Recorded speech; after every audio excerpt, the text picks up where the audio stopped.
Bonjour, notre intervention aujourd'hui intitulée L'empirisme. Il y a une doctrine qui nie l'existence de la raison et n'admet que la perception extérieure et la conscience. Suivant le temps, suivant aussi les diverses formes qu'elle a revêtues, elle a porté divers noms. Tantôt, elle fait tout venir de la sensation. Elle est alors nommée sensualisme. C'est la théorie de Démocrite et d'après lui celle de l'épicurisme et du stoïcisme. Il expliquait la connaissance par les idées images.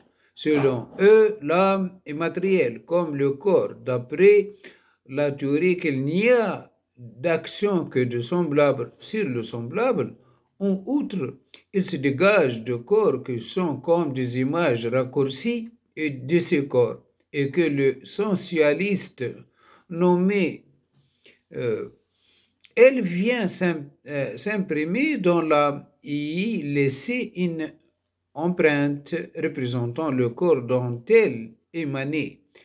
Ces empreintes sont les idées, mais cette doctrine se perfectionnant, on a vu que cette théorie était bien grossière et l'on a joint la conscience à la perception extérieure. On a dit alors que nos connaissances dérivaient de l'expérience et d'elles seules. Cette doctrine construite pour la première fois par Locke et ce qu'on nomme l'empirisme. Selon les empiriques, l'esprit avant l'expérience est comme une tablette de cire où rien ne serait gravé. Tabula rasa.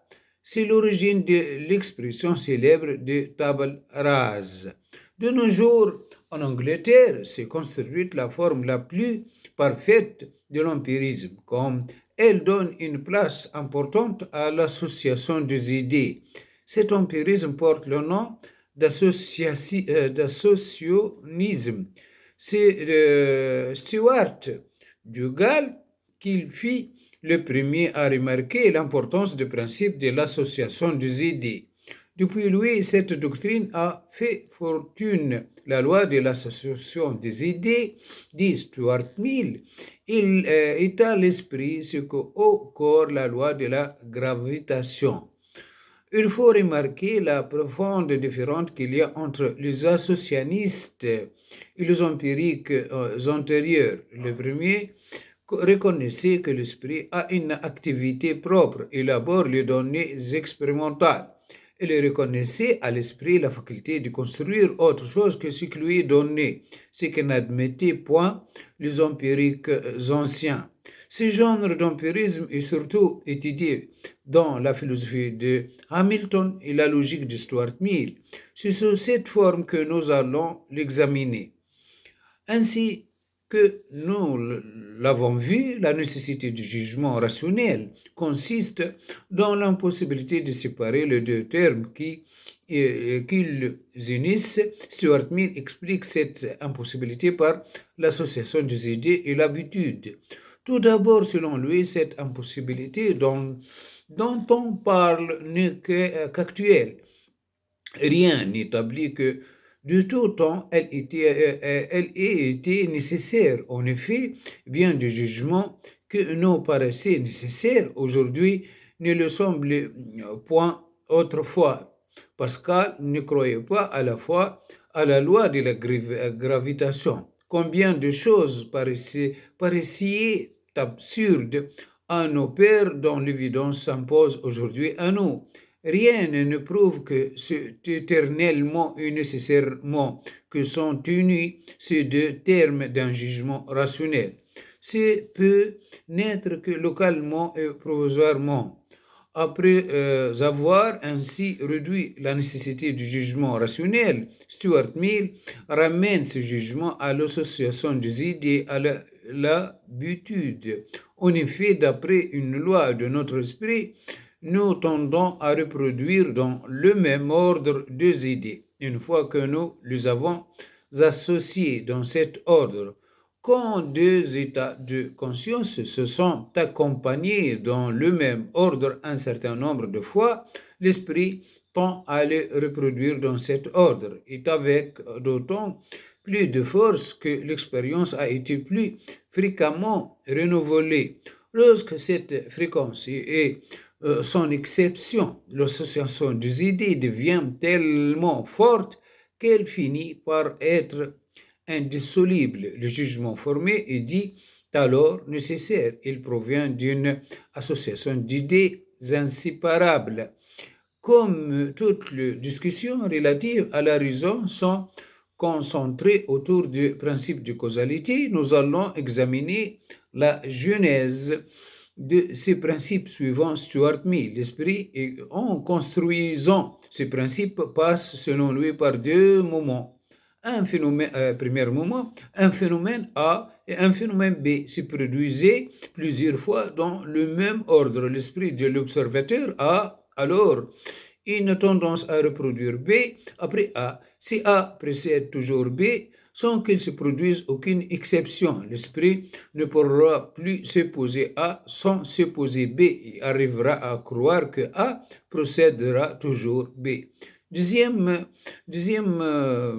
principe, l'esprit observe deux autres phénomènes C, D. Entre ces phénomènes, il constate la même connexion entre A et B. Il arrivera donc à croire que C procédera toujours D. Passant à un autre couple de phénomènes, il arrive à la même conclusion.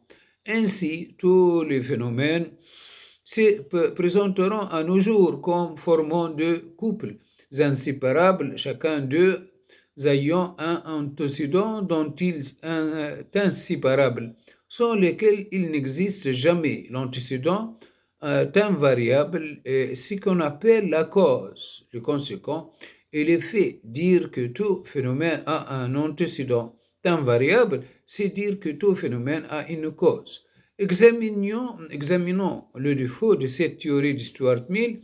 D'abord, son auteur commence par atténuer autant que possible le caractère d'intensité du jugement narrationnel. Pour cela, il nous fait voir que nous admettons comme vrai du jugement qui, jadis, ont paru absurdes.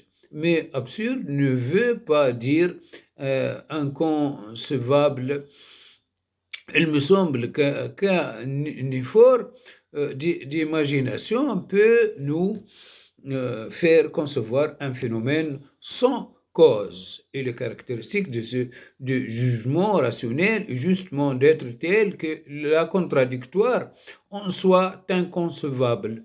Nous n'avons nul exemple de jugement inconcevable devant concevable ou vice-versa.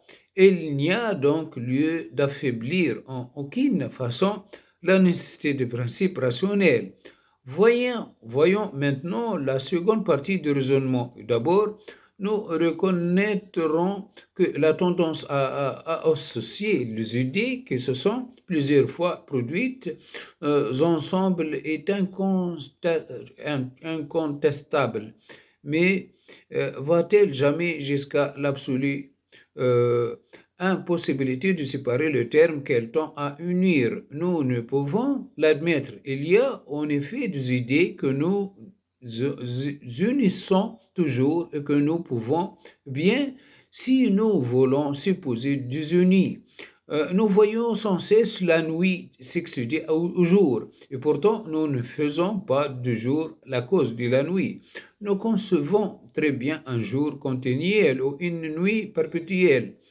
Mansell a fort bien réfuté Stuart Mill sur ce point en donnant des exemples de ce genre. On peut imaginer, dit-il, que la même pierre en force 99 fois dans l'eau surnage la centième.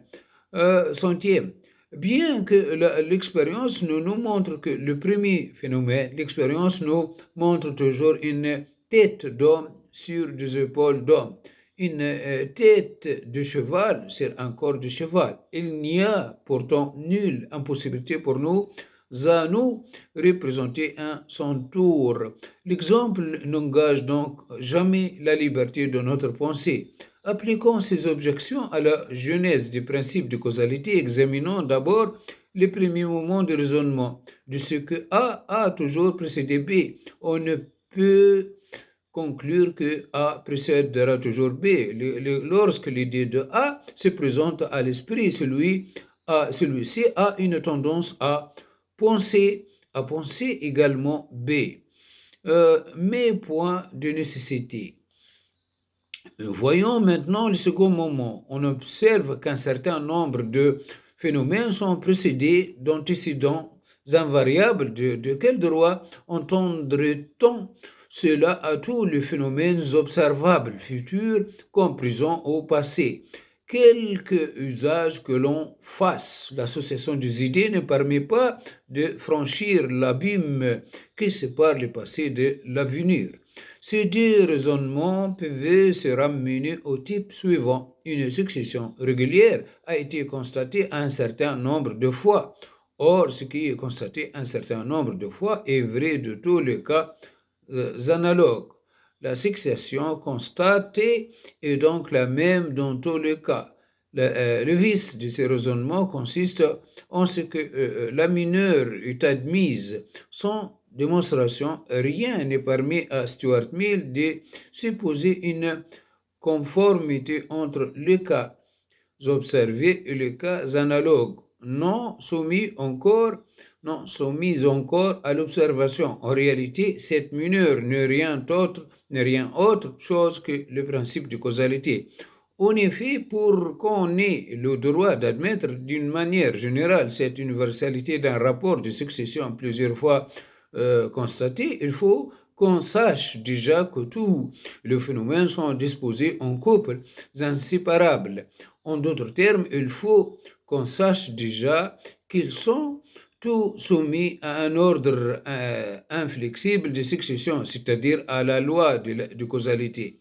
Le raisonnement de Stuart Mill n'arrive à son but qu'en posant d'abord dans toute sa généralité le principe de causalité. En un mot, on construit ce dernier en le supposant. L'expérience ne nous permet donc pas d'expliquer en nous la présence de jugements rationnels. Nous pouvions prévoir d'avance cette conclusion. Nous retrouvons ici, en effet, appliquée à la théorie de la raison, une doctrine que nous avons déjà réfutée. C'est la doctrine qui cherche à ramener nos états de conscience le plus divers à un même type originel. Mais cette réduction ne peut se faire qu'en effaçant artificiellement les différences réelles qui séparaient les choses comparées. L'empirisme est plus ou moins cohérent, plus ou moins fort, suivant qu'il met plus ou moins d'art à dissimuler cette diversité. Mais elle ne peut la détruire. Ce qui est différent reste tel malgré les doctrines. Avec des sensations subjectives, disions-nous, l'on ne peut rien construire d'objectif. Avec des phénomènes, on ne peut pas construire l'idée des substances. Avec des contingentes, on ne peut rien construire de nécessaire. On a beau accumuler les vérités contingentes, elles ne changent pas de nature. On ne peut pas finalement trouver dans l'expérience c'est qu'on est la condition même. Voilà notre intervention intitulée L'empirisme est terminé. Merci bien de votre attention. Au revoir.